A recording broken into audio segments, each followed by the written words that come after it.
Before we get into this week's episode, I want to make a plug for Art Market Minute.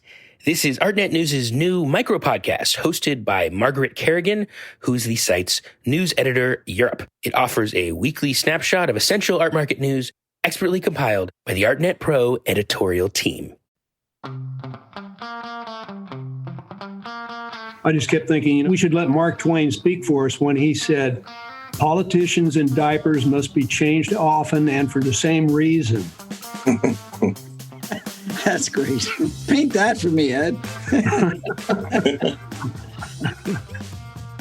Hi, I'm Andrew Goldstein, and this is The Art Angle, a podcast from ArtNet News where the art world meets the real world, bringing each week's biggest story down to earth. Right now, thousands of voters are casting their early ballots for the 2020 presidential election, not in a church basement or school gymnasium, but in the Brooklyn Museum, which has transformed its lobby into a polling place. As these people vote, they may look up to see a harrowing image, a 6 by 12 foot painting of a tattered American flag that seems to be disintegrating in a stiff wind, torn bits flying off like apocalyptic confetti. Titled Our Flag, the painting is a vivid representation of the battered state of the country's unity today, and it's the work of the great artist Ed Ruscha, a towering figure in American art who is best known for his pop-inflected canvases of words and phrases floating in space, painted with the lavish care and illusionistic grace of a Renaissance Madonna. What he is not known for, however, is getting political. The painting in the Brooklyn Museum was originally commissioned in 2017 by the music legend Jimmy Iovine, a longtime friend of the artist whose own creative achievements are frankly astounding. A producer who started out minting hits for John Lennon, Springsteen, and other greats, and then went on to found Interscope Records in 1990, signing the unknown Tupac Shakur the next year. He has since gone on to found Beats with Dr. Dre, sell it to Apple for $3 billion, and then launch Apple Music. Today, he's retired, and he's stirring up all kinds of good trouble in the education realm. So what's the story behind their flag painting? And why does it matter so incredibly much today? To discuss, I'm very pleased to have Ed Ruscha and Jimmy Iovine on the podcast today. Thank you very much for coming on The Art Angle, gentlemen. Thank you. Thank you. So I definitely want to talk about our flag, or should I say your flag. But before that, I've got to ask, how did you two guys meet in the first place? Well, I don't remember exactly how we met. Maybe Ed remembers how, but my dad was a longshoreman and worked out the docks, and he used a hook. And I really wanted to get that hook painted, something representing him. And I showed Ed a bunch of images. And I went to his studio one day. We were walking in the back. And he said, you know something? That hook interests me. And I have this incredible Ed Ruscha painting of my dad's hook. And we developed a relationship after that. How's that, Ed? Is that close? That's very accurate, Jimmy. Okay. It's quite a tribute to your father, too. It really is. It's beautiful, man. I have it right next to me right now.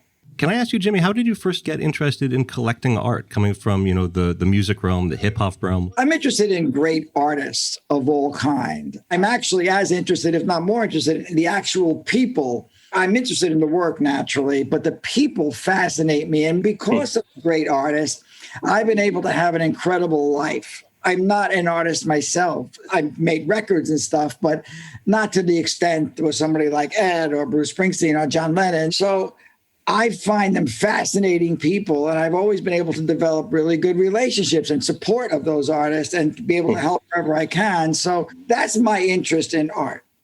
So, Ed, you are Mr. LA. You're basically the poet laureate of Los Angeles and its open highways. What did you make of this fast-talking Brooklynite when you first met him? Well, I knew that he was in the music business and he had a lot to say. His success in the business is something to appreciate and recognize. And a lot of stuff spun around Jimmy and all of his creations. And on top of that, I could see that he was really interested in art, in contemporary art. So there was a connection there, yeah. David Geffen has really influenced me great in the art market, as he has in every other aspect of my career. He's been a friend of mine for 40 years, and he's helped me in every aspect of my career and my life. And he's such a great collector, has such great taste, that he was really a major, major factoring in both my wife and I really taking our collection to the next level. And of course, David Geffen is a powerhouse collector on both sides of the country who is really known for being like an exemplar of art patronage. So going back, you commissioned Our Flag. So what is the origin story of this painting and how did it come into being? I'm very fortunate. One of the first things I bought was David Hammond's African-American flag. I'm very plugged into the whole situation with Black America and what's going on. African-American culture has been extraordinary to me. I've really been able to learn so much about life, and I find it fascinating. I feel that African-American culture is the most under-resourced, underappreciated asset that America has. So I had this flag, and then I went to someone's house, and they had an Ed Ruscha flag, our flag, the earlier one. And I saw it, and I said, this thing is incredible. See, I always saw my comp to Ed in the music business is Bruce Springsteen. Wow. They are similar in many, many, many ways, and their careers are similar in many ways that I see. First of all, let me just say something about Ed that really is important to me. I use the Bruce Springsteen analogy as well. Very, very, very few artists have amazing, credible, wonderful third acts. I think Springsteen's having one right now with the book, the play, and this new work that he's just putting out. It really captures what you feel like to be, where he is in his life right now. It's really powerful for all of us. But to see, in my opinion, Ed has done maybe works as powerful as this, but this is one of the most powerful things he's done. And he did it at 80 years old. So I said, you know what? He's the guy to make a painting. So I said, Ed, I got to have an Ed Ruscha flag. He just said this to me: only if I can make it the way I feel about America today, and that's tattered. Wow. I said, yes. All my experience in my life kicked into that one moment. Right? I just said, man, this is a great artist with a great idea. Man, I'm in before he changes his mind. So I just said yes and hung up. So, Ed, what did you mean by that? Well, I think he offered me enormous freedom, an odd word or an adept word at this point, considering it's an American flag. And I've done, 4 or 5 other American flags, and they've been of this sort of hearts and flowers version, or maybe a very positive rendition of this flag. And I saw something different here because I saw a president in our country that I felt like had absolutely no goodwill towards anyone that didn't drink his Kool-Aid. And so I could see a painting that was like pieces of the USA scattered to the wind. It offered me great challenge to be able to paint something like that too, because it was actually lots of fun. I'll tell you that. So anyway, we're going to need more than Betsy Ross to put that thing back together, but I think we'll do it. I mean, this was 2017. What exactly was the climate in the country like when you started this painting? What was going through your head at the time, Ed? Well, let's see. Charlottesville, that was maybe a little bit after I painted this picture. I could tell that there was unrest and discord in America brought on by this administration. I just kept thinking we should let Mark Twain speak for us when he said, politicians in diapers must be changed often and for the same reason. That's great. Paint that for me, Ed. So metaphors are there. I could see with this new administration, I could see black skies ahead. It looked dangerous. I mean, there was tyranny ahead of us. And so hence the black sky. If there's one word that's used to describe you, it's cool. Both you and your work have epitomized California cool since the days when you were part of the Cool School at the legendary Ferris Gallery. The sci-fi writer J.G. Ballard wrote that you have the coolest gaze in American art. And I've got to ask, does Donald Trump make you lose your cool? when I consider that here's a person that has no social redeeming value, which I guess depicts him as being pornographic, I think is the way we could look at it. This guy's just a firehouse of vulgarity, and we've got to change. Voters, please rescue us. Let's get on with it. In December, you're going to turn 83 years old. You've been a witness to so much change in America. How do you think he stacks up to the boogeymen of America's political history coming up to today? Well, I could say that he is a person of unbearable disgust, and I can't put it any other way. And so he doesn't really fit in. He's in his own category when you bring to mind all the presidents in the United States, and that guy's on an island by himself. So, Jimmy, in your mind, since you commissioned this painting, and now, just a few days before what might be the most important election of our lifetimes, how has the meaning of the artwork evolved for you? You know, art to me is about capturing or creating the zeitgeist. I come from music, but I can tell you that there is no music artist that has captured the zeitgeist like Ed did with this painting. It is mind-blowing how he saw it. I mean, wow, what is that? This is lightning in a bottle. What he's captured for the country right now and for the world, because, you know, this thing was in the Tate Museum last year for the whole year. It just captures the moment. Very rarely does something capture the moment. You know, Ohio from Neil Young captured the moment of Kent State. There were music about Vietnam. There are things that captured the moments. As far as art is concerned, I would love for somebody to show me something more powerful than this painting of what's going on in our country right now. You mentioned Bruce Springsteen, and about a decade ago, in 2001, he came out with 41 Shots, which was a very powerful political song about the police killing of Amadou Diallo. You've said that you think that visual artists have stepped into this kind of place in the culture that musicians used to occupy when it comes to galvanizing society, really impacting people with an anthem. Why do you think that is? I don't know from the art side. I have feelings about the music side. What's starting to happen in music, which thank God, it's about time, is some of these young hip hop artists, they're starting to step up and in this last year and really do some good stuff. Kendrick Lamar and the Baby's good, and there's a few people that are really, really good. Having said that, not on a scale like you're seeing in art. In the art world, revolution is in the air, you know, and you could feel it. And the pain of what's going on right now is coming through. For me, what I'm looking at is particularly in the African-American community. And Ed, would you agree with that? Oh, yeah, no, I see it. It's kind of a rolling thunder where people who are artists, Black people who are artists, are really coming forth. We're seeing more and more of it. It's really inspiring to see this.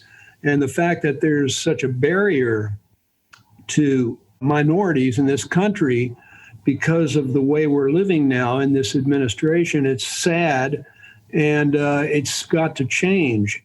So like I say, voters, please rescue us. Now your painting is up in the Brooklyn Museum literally as people are voting. This June, while the city was locked down, the Brooklyn Museum also opened up the same space to be used as a rest stop for Black Lives Matter demonstrators who are marching in protest of racist police violence. What do you think is the role that museums should be playing in politics? What's their function? Well, I think it's inspiring to see this combination of a painting like this, and it's very cozy to be in a building that also happens to be a polling site. It's kind of a cultural clash in a way, and yet I see a real opportunity here and some hope for the future. And Ed, this is not the only way that you've been entering the political fray this year. In fact, you've contributed artworks to a number of Democratic fundraisers, from Artists for Biden to People for the American Way to the Movement Voter Project. Is this kind of engagement a new thing for you? Well, I'm kind of surprised myself seeing that I'm making this painting, and then also I did a poster for People for the American Way. It's probably been the most outspoken political position I've ever taken as an artist. Mm-hmm. We know how old I am, so. You're talking about Enough, is that right? Yeah. How would you describe that poster? Well, it's a fragmented photograph of a flag that with the giant letters E-NUFF, enough. It almost could have been too much, but I just felt like it was a statement that had to be put in a poster. It's ringed by slogans like "Bye Bye Roe versus Wade," "Fast Track to Fascism," "Kids in Cages," "Gateway to White Supremacy." I mean, this is a very powerful poster. And what has the reaction to it been like? Well, we're waiting to see. A lot of them went out, and I've seen them up here and there. I mean, I'm just kind of a rattle box of all emotions and, bolts in a blender, and things come out here and there. It's a little crazy. I can't explain it, but every so often, social problems come to be and have to be spoken about. So I think that's where it originates. It kind of makes me wonder, do you believe that art can change the world in a political sense? Or do you believe that art can be sold to make money that can change the world in a political sense? Well, probably a combination of all of it. Art gets people's attention, I guess. It's a part of our culture, and there's so many artists and so many statements, and it's great to see. Some people have the notion that everything's been said, and so there's no more new art. Well, I can't subscribe to that. I don't believe that's true. Constantly, every day you hear new music, new artists, new sculptors, new literature. I mean, it just continues on. So it's a wellspring of activity that I hope never stops. And Jimmy, I'm curious to hear your take on this. Do you think that art can change the world, or that art can make money and money can change the world? To me, money is an afterthought of art. It existed before there was money, So artists deserve to make a lot of money. I mean, they deserve to make most of the money, you know what I mean? A lot of times in the art world and in the music business, they're not. But that's starting to change as well in both businesses. So I would say that it's the art. Art usually reflects the person translating, like take Bob Dylan, you know what I mean? He spoke to all of us. He spoke for all of us in the 60s and the 70s, right? He's the person like us in that point of time that could write and sing and write poetry, right? And write songs. But, someone like Ed can do that. There are people that can take the time, the moment, and translate it into something that we all think is beautiful. No painter that I've met does it to say, okay, and I'm going to sell this painting. You know what I mean? So on the flip side of this, we all know too well how enormous a role money plays in politics and how important it is to have progressive leaders in the business world as well as in the political world. And now, Jimmy, you and Dr. Dre gave $70 million to the University of Southern California a few years ago to create a new academy where ambitious students can work towards a degree that combines arts, technology, and business. And you've said that you think this kind of hybridized training might yield the next Steve Jobs, who is kind of this epitome of the Renaissance combination of creativity and real-world skill sets. So how do you think the knowledge of art, like the kind that Ed creates, how can that help people be more effective in the world of business and politics, et cetera? I think that art is about the explosion and the impression and the emotion, right? So if I'm building something in tech, yet I look at a painting or a song, I want the engineers to give me that feeling in the tech. And that's what I think Steve did. I got to know him a bit, and he just was looking for that emotional impact. He was an enormous Bob Dylan fan, enormous Beatle fan. And he was always looking for that cultural impact out of his technology. And so it is related. And engineers are artists. To go to work today in these companies, when you have AT&T of all companies buying Warner Media, they have to speak to both languages. People have to learn how to, like Dr. Doolittle, talk to the animals, So these people don't know how to speak to each other. So what we do at our school, and we're going to go into South Central LA and build a high school, is give kids both languages so they can go around the world and have sensibilities for art and technology and understand the why of the other person, why an engineer does what he does and why an artist does what he does. They have to understand the why of each other. I mean, on the other side of the coin, Ed, do you think that a knowledge of, business and technology can make people better artists? You're famous for your own technical virtuosity. What do you think? Well, we're living in more or less prosperous time, even with the exception of coronavirus. Things are still rolling along. People have not lost interest in art. I like what Jimmy said. It says, speak to the people, right? Speak to the animals. Speak to the animals. That's pretty good, Jimmy. We're Dr. Doolittle's. So to get back to our flag, Jimmy, you're a famous collaborator. You've worked with Eminem, Lady Gaga, everybody under the sun who moved the needle in music. Would you say that your relationship with Ed is a collaboration? It's not a collaboration. It's Ed's painting, but I try to be an inspiration and a cheerleader and, try to throw a little thing in there that maybe sparks something. Am I proud of the fact that I said the word flag to Ed and then he said tattered flag? I mean, we know where the weight of that conversation is, but I feel good about my little part, And Ed, same question to you. Would you say that your relationship with Jimmy is a collaboration? Well, I could say this, that I'm not sure that flag would have materialized in my life without Jimmy Iovine. So, you have a little trigger here, things happen and cause and effect, and here we go. It's talk to the animals. There you go, right? By the way, you got to know how to talk to the animal. That's a gift. It's a gift. It's a gift. It really is. It really is. It's fantastic, man. I'll tell you, man, that thing. And first of all, being in the Brooklyn Museum for me is so cool. I'm from Brooklyn, and I know that neighborhood so well. I went to high school in that neighborhood, and it's and what Ann has done there is just have a polling place under this flag. I mean, if Ed and I, the day he delivered the painting to us, we would have said it's going to be in the polling place. And then in 2020 election, we were looking like, what are you talking about? But it is, and lucky us. I mean, it's incredible that you can have such an impact on all of these people who are coming in there. When they're voting today, they're worried about the future, and then they can look up at this, and they know that they're not alone. So how do you see the legacy of this painting? How do you think people are going to be looking at it 10 years from now?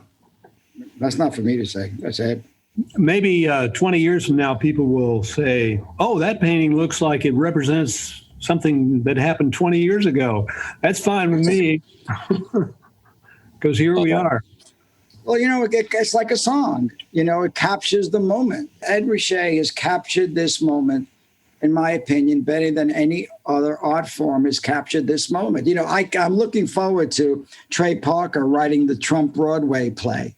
I think that will also capture the moment. But as of right now, Ed Ruscha owns it. You guys obviously are really great at making things happen that are powerful works of art, obviously. I mean, it's the understatement of the year. Do you have any plans to do anything else together aside from being friends and I guess collecting Ed's art? And well, I would do anything with art and support anything he wants to do. I try to be someone who helps make things happen and an inspiration. You very rarely meet an artist like Ed. Ahmet Ertegun said something to me one day. He said, everybody says we're this, we're that. He goes, let me tell you what it takes to be a great record person. You bump into Bob Dylan and you don't let go. Right? So, I know Ed. I'm thrilled to know him. I'm really lovely to be his friend and stuff. So I'm going to try to keep my relationship with him as strong as possible for as long as I can. You're retired right now. You're obviously keeping busy with these incredible projects you're working on, including one with Laureen Powell Jobs. But it seems like you're really drawn to art. Is there anything? I'm drawn to peace now. You know what I mean? I worked for 45 years. I'm drawn to peace right now. What I'm looking for is the ultimate goal in life. You know what I mean? That peace. That's what I'm looking for. I'm looking for it in every way. I want everywhere in my life there's as much peace as possible and in the world. I'm like, that's my thing. I think that's a good segue to what I think might be my last question. And this has been a real incredible pleasure talking to you guys. And I just want to say, if there's one message that you could put out into the world right now, what would that be? Boy, one message, I don't know. We certainly haven't said it all, so there's lots of question marks out there in the future. And I always look for things that are out in the future because, heck, that's where we're going to spend the rest of our lives. My biggest problem with this administration, what's going on in the world right now, and this whole situation is race. It's the most important thing in my life right now. What I would say is simply prejudice is absurd and ignorant. And why we can't swallow that and understand it and take it in is mind-boggling to me. So if I had one wish right now, I wish that racism would end. Amen. Wow. That is a much more profound answer from both of you than I was expecting, because I thought you were just going to say vote.